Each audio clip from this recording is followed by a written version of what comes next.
Okay, welcome to this brief introduction and covering of the principles of some energy medicine and kinesiology and how we apply that to the benefit of people's health. With kinesiology, it's a muscle response test. What that means is we hold that strong, please.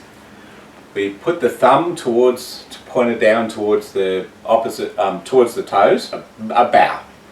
And I will push the arm this way, and if you could push the arm that way. So lock it in position, and we feel the strength in the arm, the way it holds. Hold that strong. Now we have a number of circuits in the body, energy circuits, both electrical along nervous system but also meridian. So I'll show you an example of the meridian. If we block a meridian, there's a central meridian that comes up the front here. If I lock that strong, please, don't let me push that down. So if I push with my hand and my hand's energy, if I push this energy down, lock that strong, please, hold, and the arm yields, lock it. So it's harder to hold because I've created a little electrical or energetic short circuit, so we get the energy flowing the right way again. What we can do, we can test the organ reflex points. In Chinese medicine they're called front mu points, which is front reflex points, and back shu points or back reflex points for the organs and their associated meridians. So I want to see how the lung's going. We push on the lung reflex point and we see if it challenges it. If that lung has an issue, has some sort of congestion or inflammation or is struggling a little bit, and we put an extra load onto the lung, the arm usually goes weak. And I think, oh, it shouldn't be going weak, it should be able to take that amount of pressure easily. So I check the thyroid, we'll check the spleen, we'll check the heart, the pericardium, the liver. Now everyone will have certain organs that will be struggling at certain times. It might not be a big deal.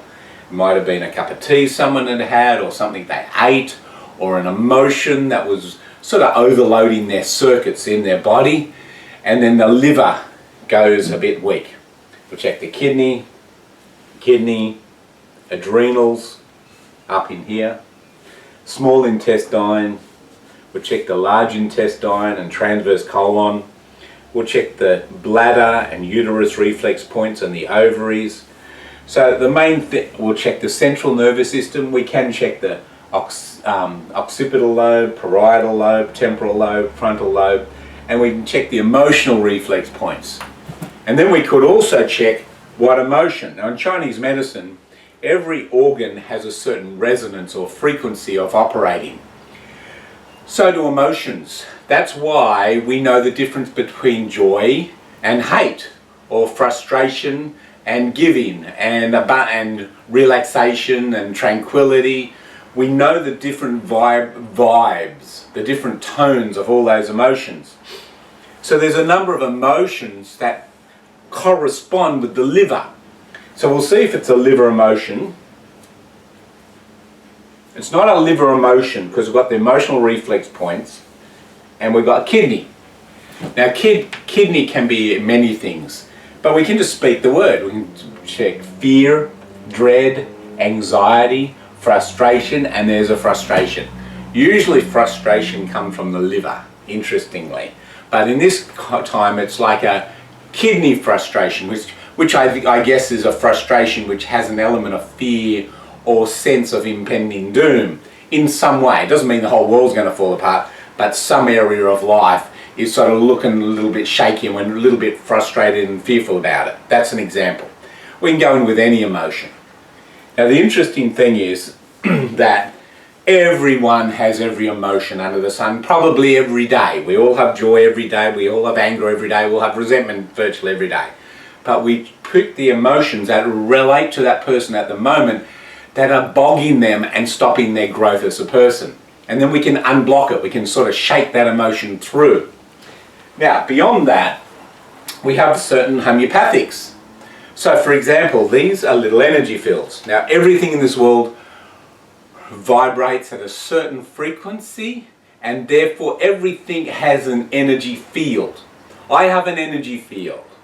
My lungs will have a lung energy field.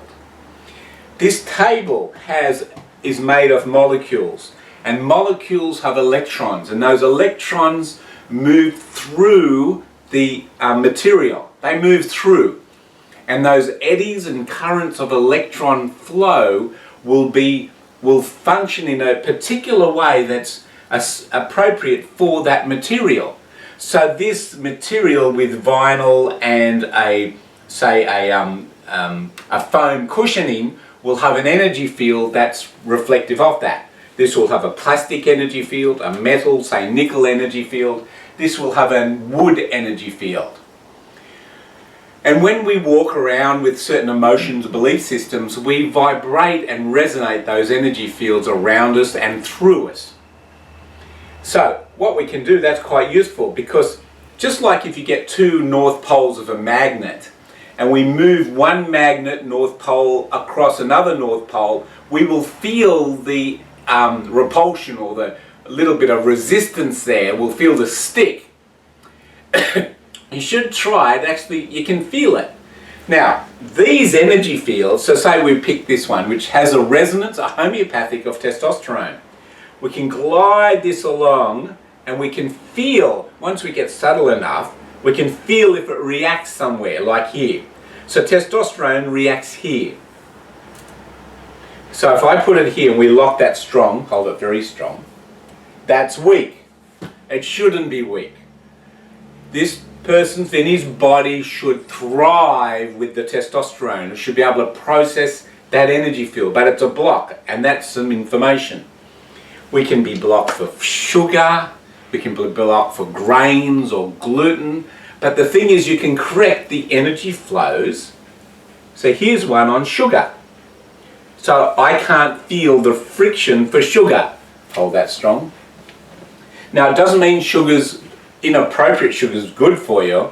The right sort of sugars are good for you. Fruit sugars and veggie sugars in the right amounts, what our body craves and desires are. Obviously if we have enough, too much honey or too much sweeteners, cane sugars, that's processed, it's bad for us. We overdo that, we start to develop a sensitivity to it because our body inside is saying, I don't like that anymore, it's too much, it's out of balance with the nutrients.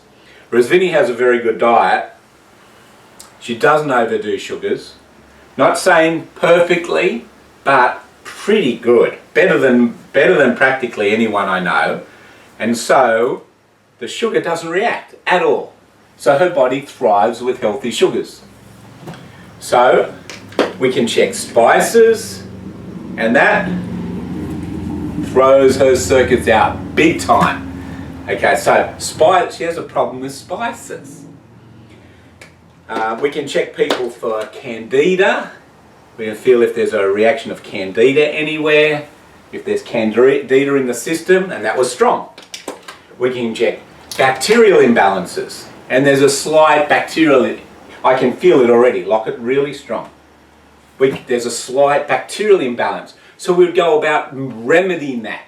We can remedy that through adjusting the nervous system through the spine, or the nervous system, meridian system, and also we can use certain remedies. So bacteria, we might say, get Vinny to take, say, some oregano oil to bomb out the bad bacteria. Then we might get her to take some good probiotics, such as sauerkraut or kefir, or take a probiotic pill for a little while, or take some foods which tend to improve, or herbs that tend to balance the good probiotics in her system out.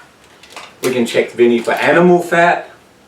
Now we can be allergic or sensitive to anything under the sun, including the sun. But the trick is we want Vinny's body and mind to thrive under all circumstances. Let's check how she does with chemicals. Okay, so these are about 700, oh sorry, that's cheese. I picked the wrong one up, she reacts to cheese, right here on the transverse colon, and that's weak. Feel the difference? Definite difference there. I'll check chemicals. So Vinny's system isn't overloaded with these sort of chemicals because she's coping with it. She does use pretty much natural products. She uses natural products on her skin, on her hair, any deodorants or anything, nothing artificial. So she keeps the system pretty clean that way. We can't avoid all chemicals because they're in the atmosphere. But Vinny's system's saying, I'm coping with chemicals. Let's check the pesticides, another form of chemicals. And Vinny, although tends towards organic, but not strictly so, but her body's saying, yep, I'm coping with pesticides. We can check petrols, we check plastics. We all get bombarded with plastics in this world. There, that's bones. So we all eat plastics. They even analysed 10 different types of beer, would you believe, and they found plastic particles every single type of beer that they analysed. Our food is wrapped in plastics, our keyboards are plastics, we have plastics degrading in the atmosphere. So therefore our body sometimes needs to be tuned up and helped to detox and process plastics properly so it doesn't lodge in the nervous system or in the kidney or in the adrenals and start to form some inflammation and an autoimmune response. It's the same with anything. This is general toxins. Now this is viruses, a mixture of all different types of viruses. Now obviously, to be thorough, we would check the viruses individually. We might want to check the Lyme, that's not a virus, Lyme disease, but that's a bacteria. Some people get bitten by ticks and you want to check them for not just bacteria, but the Lyme disease bacteria. With viruses, we might then individually check, oh, well, that didn't show, but let's check influenza, let's check cytomegalovirus, let's check Ross River, let's check Barmer Forest, let's check papillovirus, let's check, there's a whole heap of viruses you can check individually. But they're all in this sort of gunshot approach of homeopathic here. So it's a good, just double check, just a real quick check. Heavy metals, we'll see if Vinny's system's carrying heavy metals in it. If any heavy metals are showing us a reaction anywhere in her energy centers, and her body goes, I can handle heavy metals, check around the teeth, and whatever it is, if there is heavy metals in there, her body's coping with them, it's not affecting her health badly at the moment. So that's a quick rundown. We'll do other videos on what we actually do once we find these things, but that just shows how you can get a lot of information. We'll just go back to the testosterone. So we would check the organ centers. We find out where is Vinny weak. A little bit around the pericardium. Feel the difference there? Mm-hmm. Pericardium to testosterone, and around this area here. This area here can be the transverse colon. It can be the stomach. It can be the pancreas there. So funnily enough, the pancreas can be affected by hormones. I think Vinny's pancreas and pericardium is affected by testosterone. So pancreas isn't working as good as it could when testosterone goes through a system. So that's pretty much it. We check cigarette smoke and we get, well, we knew that already, real big reaction. Vinny can't stand even the whiff of cigarette smoke. She hates it. But her body's allergic to it, that's why. Sometimes we're repelled by what we're allergic to, and sometimes we crave what we're allergic to. But we'll cover that more later. Thank you very much.